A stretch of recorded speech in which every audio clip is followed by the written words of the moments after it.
YouTube, you know the motto, loved ones after the story. If you can, go over there, hit us with a like, which is the thumbs up, and that'll let us know we kicking our stuff.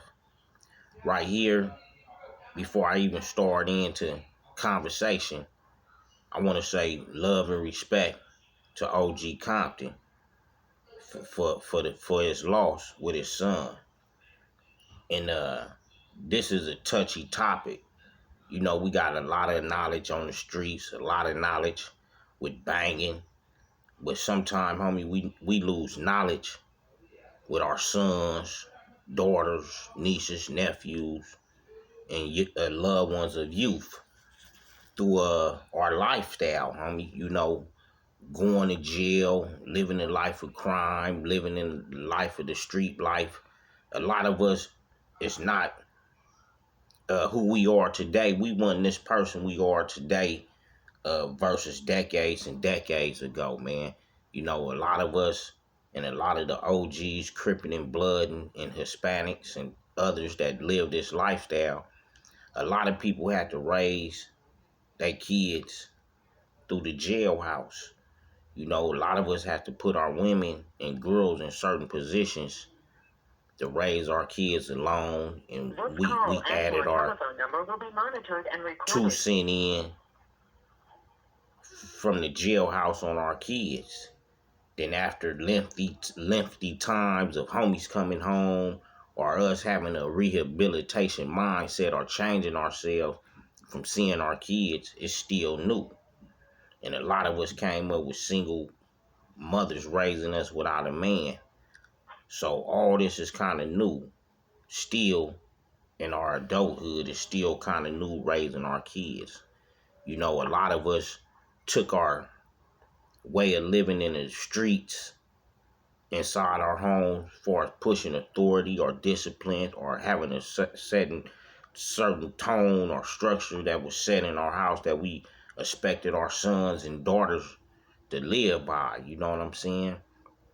And right now, a big thing is that a lot of homies from either color or race is our kids, man. You know, we worrying about our kids' decisions.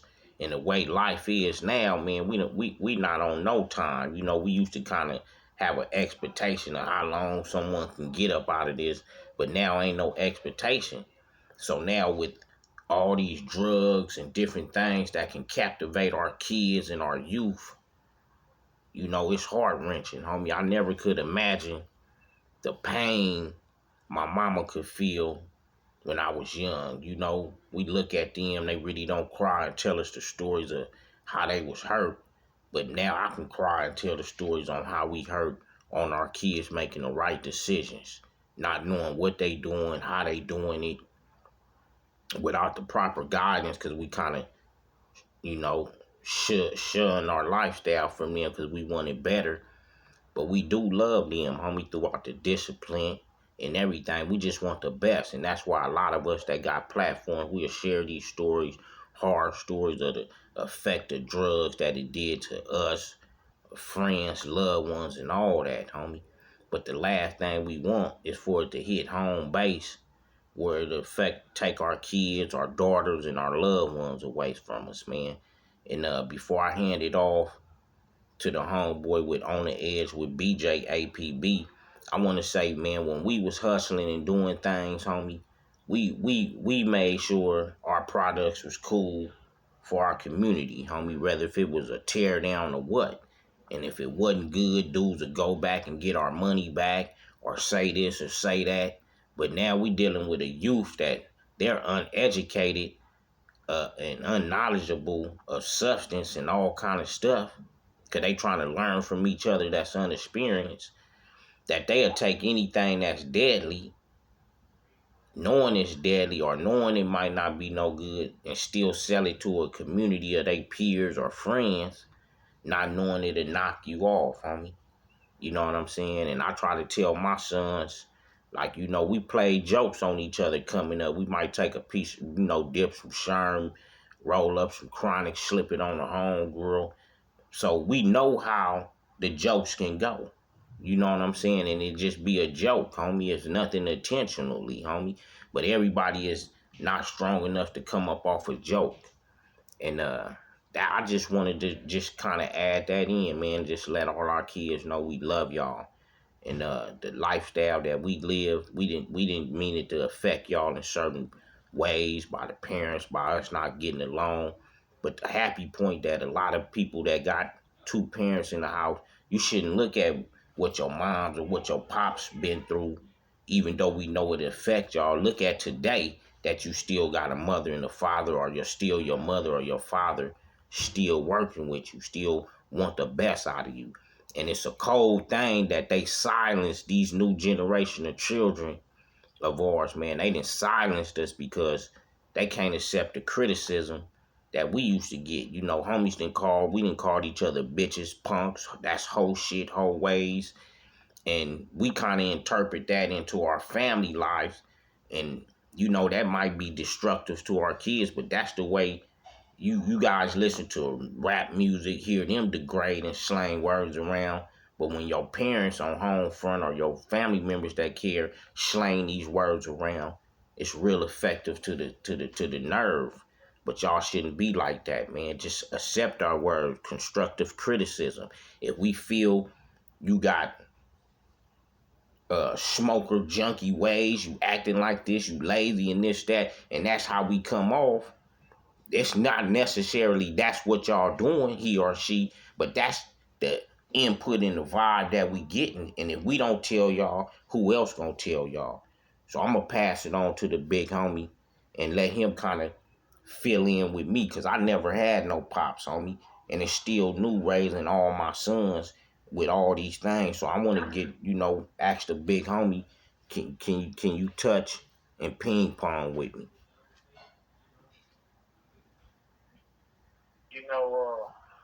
First and foremost, shout out to the homies, we feel your pain. We know you lost your son, regardless of you blood and crippin' or whatever your rag is. We all fighting the same fight, and that's to survive in our community. Second, I grew up in a household where drugs was being abused. And as I got older, I became a lab rat myself, using all type of drugs as an excuse to escape my pains and troubles. And in the process, when I came to prison, as I get older, I realized that the examples we set for those that are following us, meaning the children, when they see you using drugs and stuff freely, they begin to feel that it's okay. To them, drugs is just like cussing. You do it in front of them, they think it's cute, and they start doing it. But the difference between then and now is a lot of kids are going through some things, and parents... This call and your telephone number will be monitored and recorded. And when the parents is not seeing the signs, these children of ours turn to other people that they feel is somebody to look up to. And drugs, I'm just going to say, is not made for everybody. Especially this new epidemic of fentanyl. I never knew how serious it was until I became a victim of fentanyl my damn self. And becoming a victim of it, it was kind of an embarrassing moment, And I'm going to say that it's a lot of people out there, especially the children, that are getting introduced to fentanyl, and people are not telling them what it is, because fentanyl is like it's like an odorless drug. You can put it in anything. So you got people out there putting it in wax. You got people out there mixing it with spice. You got people out there putting it in crystal meth. You got people out there putting it in cocaine. And these kids is using these drugs the way they've been using them. And the person that's giving it to them doesn't know that it has it in there, because the person they bought it from all they telling them is they got some bomb shit. Excuse my language, but some bomb stuff. And these kids are getting a hold to it based on they looking on an outlet. They don't know how to deal with their problems. You know, they don't know how to go and talk to their parents because they feel they can't trust their parents.